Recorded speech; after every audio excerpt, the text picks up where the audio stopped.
Bienvenue dans cette nouvelle édition de l'Africa Tonight. Au sommaire de l'actualité, le démantèlement de l'ancien régime se poursuit au Soudan. La justice a annoncé ce samedi la saisie des biens appartenant à des proches du président déchu Omar el-Béchir, des biens acquis frauduleusement selon un comité spécial. L'ONU réussira-t-elle là où de nombreux médiateurs ont échoué? Eh bien, l'Égypte a fait recours à l'institution internationale pour trancher dans le conflit qui l'oppose à l'Éthiopie au sujet du grand barrage de la Renaissance. Et puis Africa 50 au chevet de l'Union africaine dans la lutte contre le coronavirus. La plateforme annonce une contribution financière de 300 000 $ pour appuyer le personnel médical.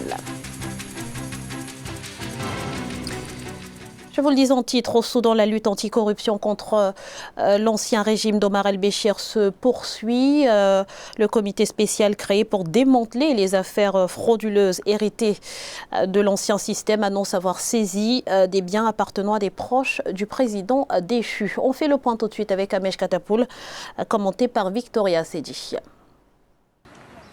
La justice soudanaise continue sa traque anticorruption liée au régime de l'ancien président Omar el-Béchir. Ce jeudi 7 mai, Wadi Sahaleh, un des membres du comité spécial, a annoncé avoir saisi des biens appartenant à une vingtaine de proches de l'ancien chef d'État soudanais.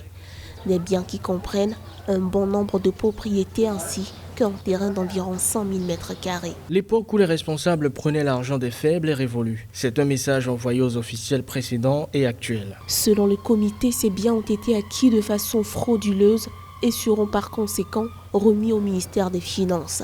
Le comité, mis en place en décembre 2019, a pour mission de disloquer toutes les formes de corruption de l'ancien système. Malgré cette ambition de renouveau politique, le comité suscite les critiques car il regroupe en son sein des responsables issus de l'ancien pouvoir. Moi, je pense que ce comité-là n'est pas véritablement outillé. Malheureusement, comme on le fait souvent bien le cas, on a l'impression qu'il s'agit d'une chasse aux sorcières, quoi. Parce qu'une commission telle qu'elle, lancée comme ça, là, par une commission à majorité dominée par les anciens classiques du système, ne peut pas être véritablement impartiale, quoi. Il y a une question qu'on pose généralement dans les campagnes de lutte contre la corruption, c'est que qui contrôle les contrôleurs? Généralement, en Afrique, la facilité est très grande, qu'on se trouve dans les règlements de compte. Pour rappel, l'ancien président Omar el-Béchir a été condamné à 2 ans de résidence surveillée pour corruption. Il est aussi visé par 2 mandats d'arrêt internationaux émis par la Cour pénale internationale. L'institution l'accuse de génocide et de crimes de guerre dans le conflit qui a éclaté au Darfour en 2003. Le grand barrage de la Renaissance continue d'empoisonner les relations entre l'Égypte et l'Éthiopie. La mise en eau de cet ouvrage devrait débuter au mois de juin, mais faute d'avancée dans les négociations, l'Égypte, qui redoute l'impact sur son volume hydrique, a décidé de faire appel à l'arbitrage des Nations Unies. On fait le point avec Ashley Duprat et Ange Bijonomegno. À qui doit revenir le remplissage du grand barrage de la Renaissance en Éthiopie? Si pour cette dernière, ce droit lui revient, l'Égypte, principale utilisatrice de ce fleuve, ne l'entend pas de cette oreille.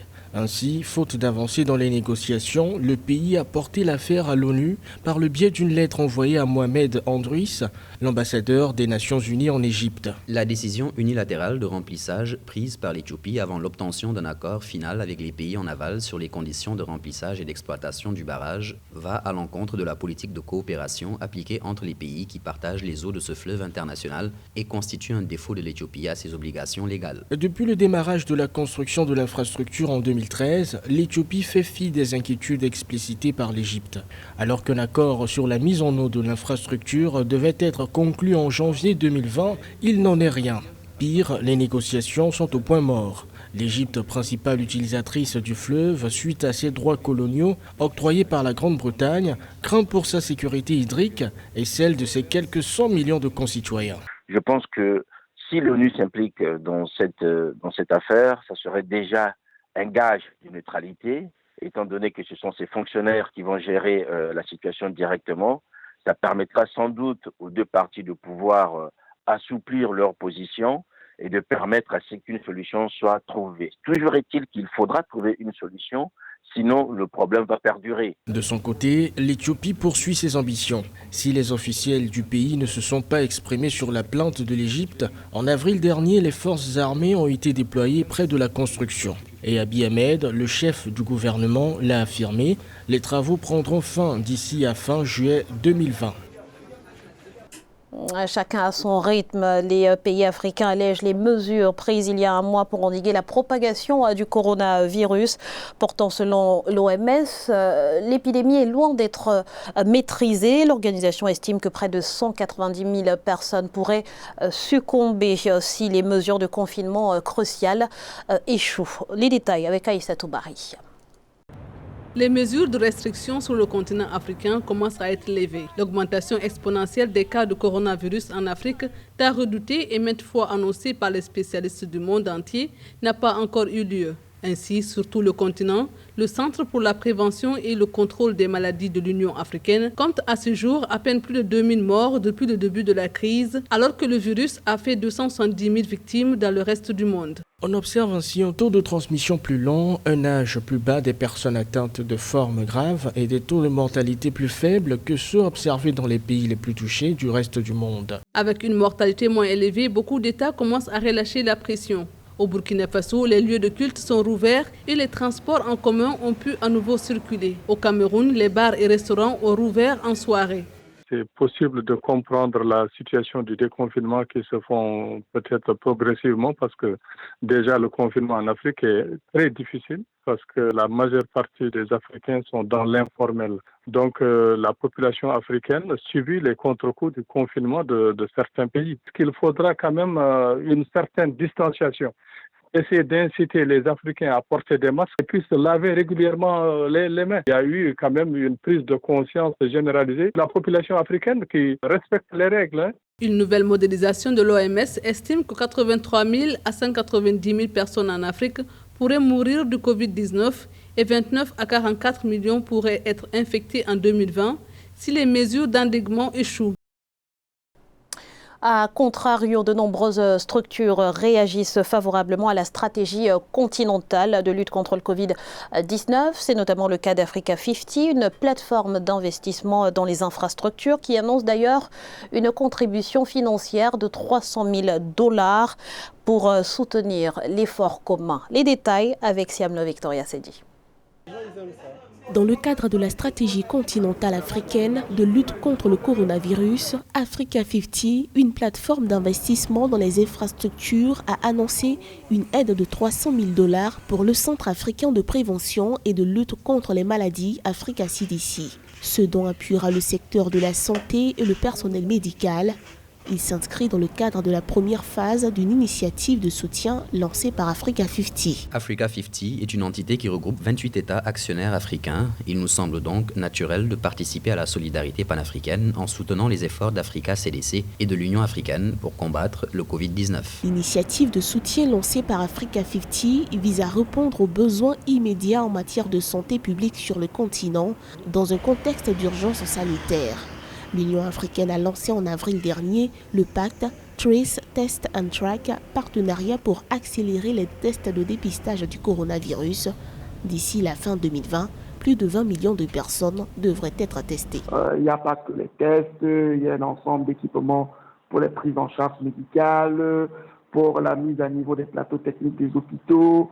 Donc presque dans l'ensemble du continent, entre les dons des partenaires et les engagements budgétaires des États, il y a eu un certain nombre de dispositions qui ont été prises et qui d'une certaine manière, surtout en Afrique subsaharienne, je précise, et qui d'une certaine manière ont peut-être aidé à contenir la propagation de la pandémie. Dans le cadre de la stratégie africaine de lutte contre le coronavirus, l'Union africaine a défini 4 piliers phares, à savoir la coopération, la collaboration, la coordination et la communication.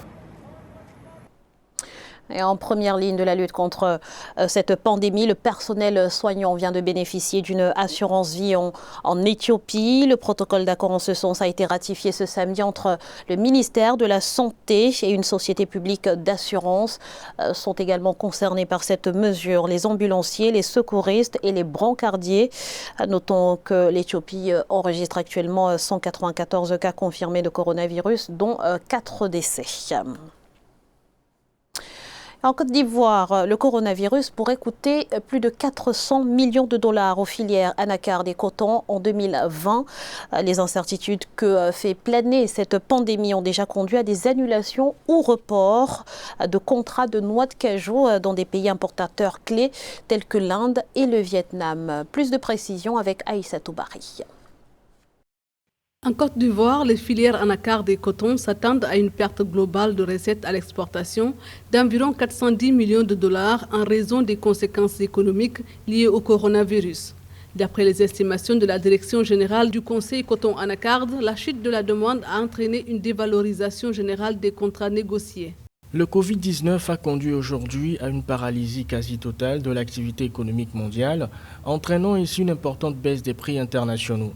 Dans le cas de la noix de cajou, le tarif de la tonne est passé de 1 400 à 900 $, soit un manque à gagner de plus de 300 millions de dollars pour un stock de 600 000 tonnes destiné à l'export. Pour sa part, le coton graine a vu également son cours dégringoler d'environ 1000 francs CFA le kilogramme à 600 francs CFA le kilogramme, ce qui se traduit par un déficit de près de 110,5 millions de dollars en se rapportant à un volume de 170 000 tonnes. Donc aujourd'hui, l'État a un grand rôle à jouer dans le rachat de la production, dans le stockage de cette production-là et dans le maintien des emplois des personnes qui sont engagées dans ce secteur. Et l'autre chose, cela doit nous ouvrir davantage l'esprit sur la transformation locale des matières premières. Parce qu'avec une industrie fortement orientée sur la transformation de l'anacarde, ce problème n'allait pas se poser aujourd'hui. Donc pour le futur, ça doit être des pistes de réflexion qu'il faut creuser pour transformer localement l'ensemble de ces produits-là, ne serait-ce qu'une grande partie. Pour rappel, la Côte d'Ivoire devrait désormais récolter en 2020 un volume de noix de cajou compris entre 720 000 et 730 000 tonnes contre un objectif initial de 800 000 tonnes. En outre, le pays ambitionne de produire 110 000 tonnes de coton cette année. Ce journal a été réalisé par l'ensemble de la rédaction. Nous vous remercions pour votre fidélité. Restez sur Africa 24. L'information continue.